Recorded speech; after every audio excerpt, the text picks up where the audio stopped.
We turn now to Census Day, which is today. Only once a decade, the United States counts its people. The result will determine the numbers of congressional seats and electoral college votes and how more than $1 trillion of federal spending is allocated. But as you can imagine, the coronavirus has upended this process, raising fears that many won't be counted. To talk more about the seriousness of all of this, let's bring in former gubernatorial candidate Stacey Abrams, former Democratic leader of the Georgia House of Representatives and founder of the advocacy groups Fair Count and Fair Fight Action. Thank you so much for joining us, Stacey.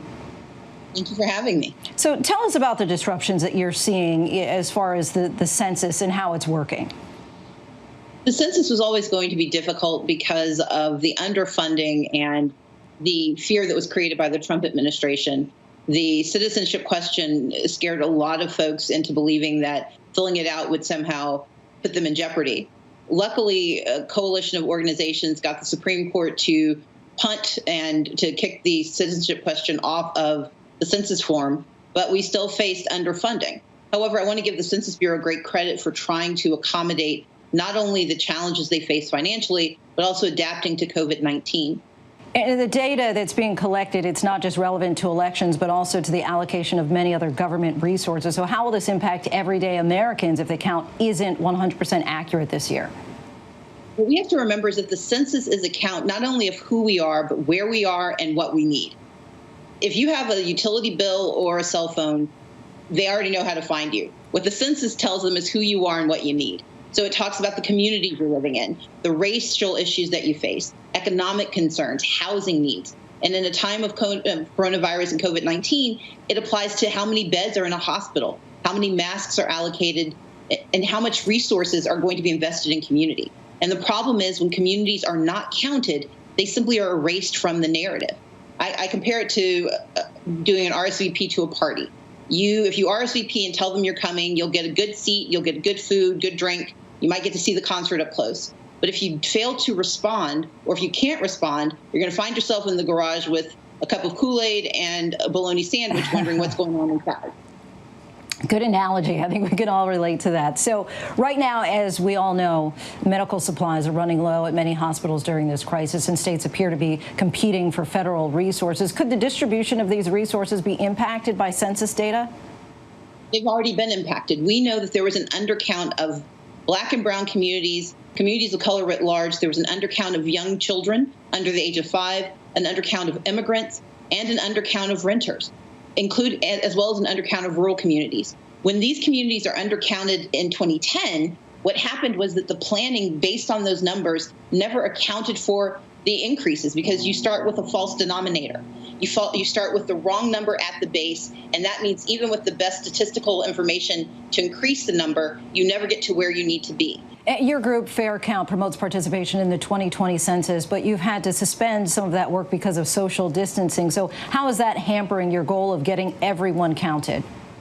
Of course, our ideal was going to be that we had a 60-town bus tour, that we were able to do aggressive door knocking, we had our own organizers, and that we would work in concert with other organizations, including the Census Bureau, to reach people. What we shifted to now is that our organizers are doing phone banking and text banking. We may not have our bus tour, but we're going to do virtual tours. But more importantly, we are still reaching out through networks that we established in 2019, especially faith-based organizations, because they tend to have the closest contact with community, even in this moment.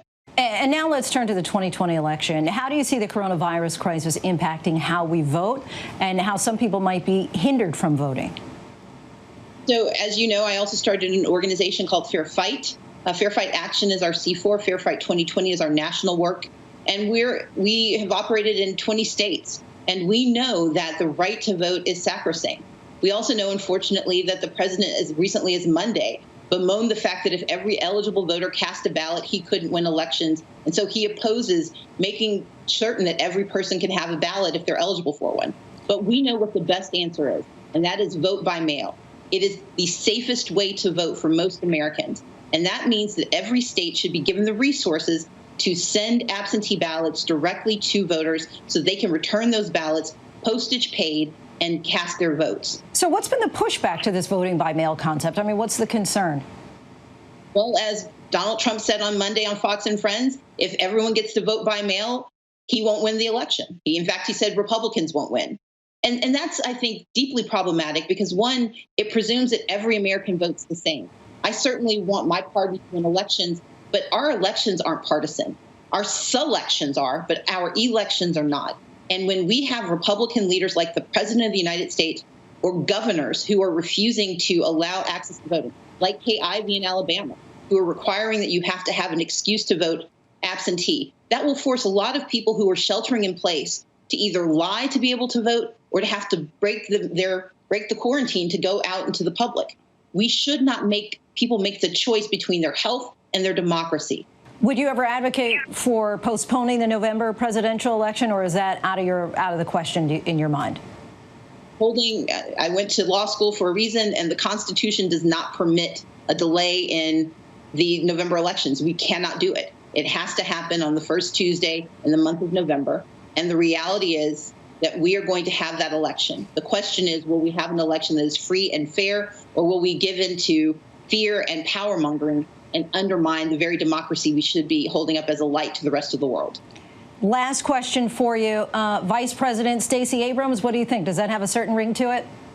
I would be honored to serve if asked, but no one's asked me yet, but we'll see what happens. Thank you so much, Stacey Abrams. We appreciate your time. Stay safe and healthy.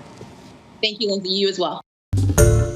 Hi, everyone. George Stephanopoulos here. Thanks for checking out the ABC News YouTube channel. If you'd like to get more videos, show highlights, and watch live event coverage, click on the right over here to subscribe to our channel. And don't forget to download the ABC News app for breaking news alerts. Thanks for watching.